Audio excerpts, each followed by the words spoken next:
Welcome to Samba Samba. Enjoy the video. In this video, I will explain how to edit PDFs using Canva.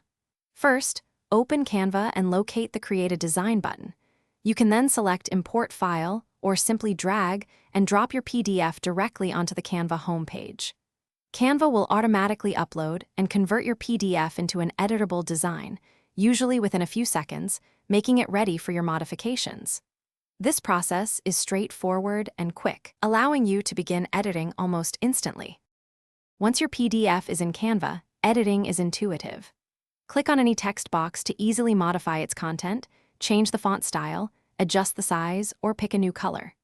For images, simply select them to resize, crop, rotate, or even replace them entirely with new visuals. You can also explore Canva's extensive library of graphics, icons, and photos to further enhance your document's visual appeal with just a few clicks.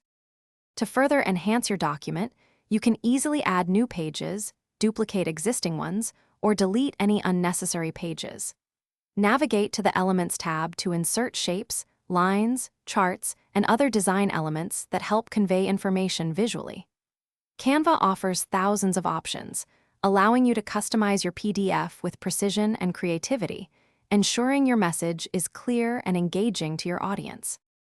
When you are finished editing, it's time to download and share your masterpiece. Click the Share button located in the top right corner of the editor. From there, choose Download and select either PDF Standard for smaller file sizes or PDF Print for high-quality printing. You can also share your edited PDF directly via email, social media, or by generating a convenient shareable link for easy distribution. Thanks for watching. Consider subscribing if we helped you.